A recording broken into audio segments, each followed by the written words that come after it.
lack of forward pressure, notice anytime you get a good guy that's really good on top, the first thing they do when they wrestle you, even if it's just the slightest, they move you forward, right? With the slightest forward pressure. Right? They can't move you a ton, but they can move you forward just a little bit. Right?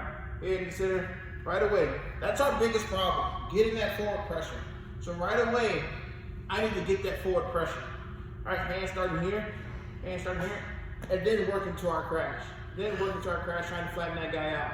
Be it you crash inside, be it you double prime, or far ankle, far knee, I gotta keep that pressure coming forward, right? Can you feel that pressure? And I'm not even really driving, but do you guys see my feet? Can you guys see my feet? Turn. Look at my feet. Where are they? They're digging into the mat. I'm not here, right? Which most of us start. I'm not there. I'm here. Getting that forward pressure. Ready to go. So I can't crash. So I can't switch off. Right? That's our number one problem. Then, to add on to that, we're immediately going to pinning combinations or looking for pins. Right? We need to worry and focus on one, collecting our riding time, two, getting as many, Coach just said, cheap points as we can. Getting as many cheap points as we can. And one of my go-tos was just a quick tight waist to a cheap tip.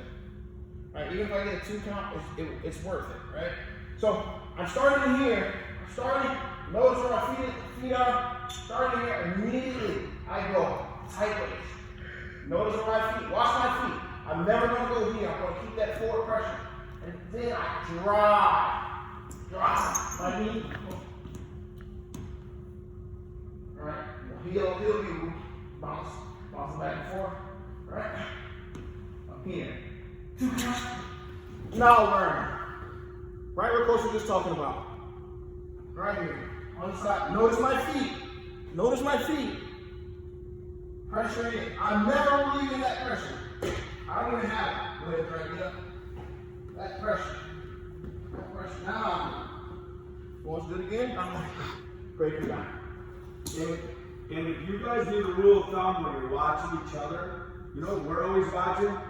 We're watching your hips compared to your knees.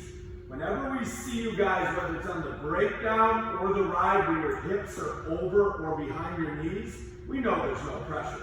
When your hips are in front of your knees, there's always some kind of pressure, right? Always. And watch that. Every time Coach redrives, say this guy drive back into the mark. See, when he redrives, notice his hips end up in front of his knees, right? He doesn't stop in those positions where that's where we stop when we start digging with our hands now. Another thing, if we're going to try crashing, getting these wrists, we're doing this.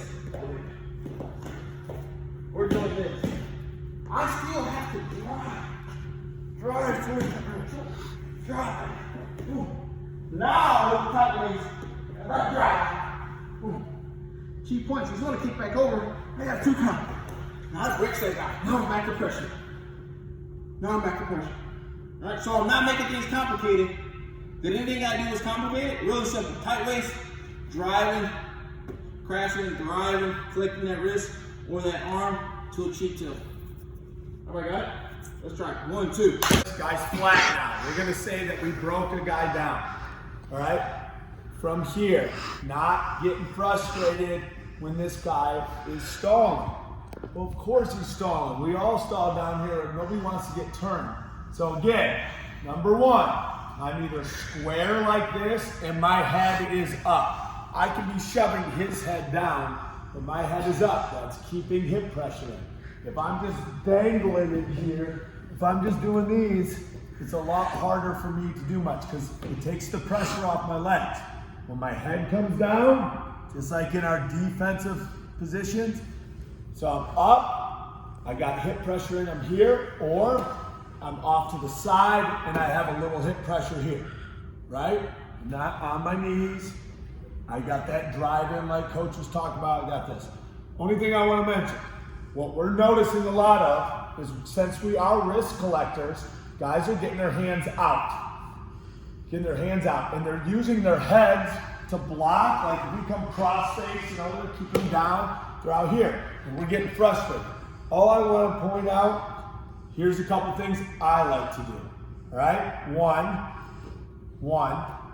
I isolate the head and the arm.